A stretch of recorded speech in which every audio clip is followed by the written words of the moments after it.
Okay, break tayo ng konti sa work. Pupunta ako sa spot na na marami mga wild mustard. So mag-harvest uli ako for my dinner, para sa kanya na mamaya yun na lang kakainin ko, parang talbos ng kamote. Ang sarap. Saka siguro punta rin ako ng gym, kasi how many days na rin ako napunta, kasi mga sumasakit yung mga joints ko, my fingers and everything. So medyo naglalo ako ng konti. Pero ngayon I'm gonna do some light workout, just to lubricate my joints, para palagi tayong active. Okay, peace out. Oh, eto na tayo uli. Nandito na tayo. Tignan nyo naman, ang dami Yan, the whole field. Yan, lahat. Ito ang tinatawag nilang wild mustards. Yan, tignan nyo. Okay, ito yung mga kinukuha ko, yung mga ganyan. Ang tawag dito, Azalis arventis, or Azalis arventi. So mag-harvest tayo ngayon. Kumuha ko ng scissor saka bag, kasi ganyan mas maayos yung pagkakakuha ko. Hindi ko nadodoble pa ang mga pagtalbos ng mga dahon. So kukuha tayo ng dinner natin ngayon. Umpisa na natin.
Okay, pabalik na tayo.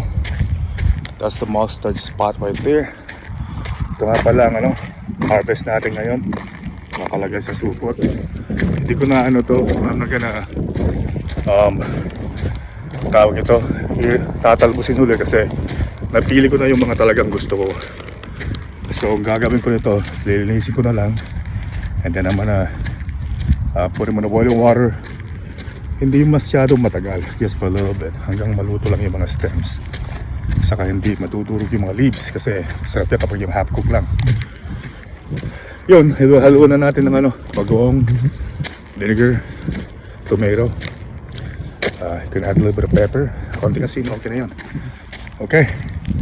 Meron na naman tayong ulam mamayang gabi. Peace! Ito masarap yung mga bagong tubo. Yung mga hindi pa malalaki, yung tumutubo pa lang. You'll know because yung mga flowers niya, hindi pa sila nag-bloom. You will see it too kasi maliliit pa sila. So, sariwa pa yung mga stems nila. As you can see it. Yan. Mga bagong ano to. Tumutubo pa lang. That's the one that gagawin natin ngayon kasi natalbos ka na. Dami oh. And then, set aside that one for tomorrow. For my dinner, itong kakainin natin ngayon. Masarap to kasi I like the one that may mga ano siya, mga seeds. They were crunchy. And they are parang ano siya, parang I don't know how to describe it, but malutong siya. Here you go. Yan. There's a lot of seeds on this. Mga talbos lahat to. Okay. To. Babad muna natin sa tubig for about 5 minutes. Tapos, badlawan natin.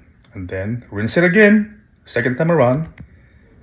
Para sigurado matanggal lahat ng mga, if there's like tiny little insects o mga dumi. And then from that point on, boil natin. Catch you guys later. Okay. Magluluto tayo ngayon ng wild mustards. Ito ang kakainin natin ngayon. Lahat to. We're gonna boil all this. Tapos, sasawag natin dito. Gonna boil for a little bit. Kasi ganyan eh. Yung parts lang ano, ang kapalamputin na natin. Pero yung mga leaves, ang tamang lang. Okay, I'll show you guys mamaya pag tapos ito. Alright, so we're done boiling them. Parang talbos lang ng kamote oh, right here. There you go. Okay, show you guys how to eat it, guys, okay? Alright, here you go. We just finished cooking this right now. So we got 2 eggs. I sauteed some garlic. And there's the finished product. There's for dinner, right here. The races that they offer to get my riding crap. I know. Okay.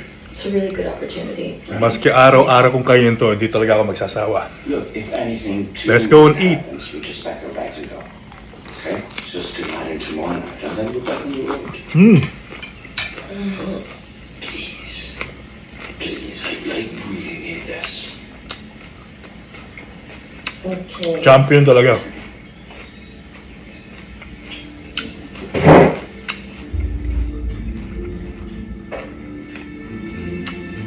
Hey guys. Itong ano, Hey! Do you guys like to play games? hindi lang natin. I like games. Kakain muna ako. Diego? Enjoy ko muna itong pagkain ko. Oh, he doesn't play anything. Is that?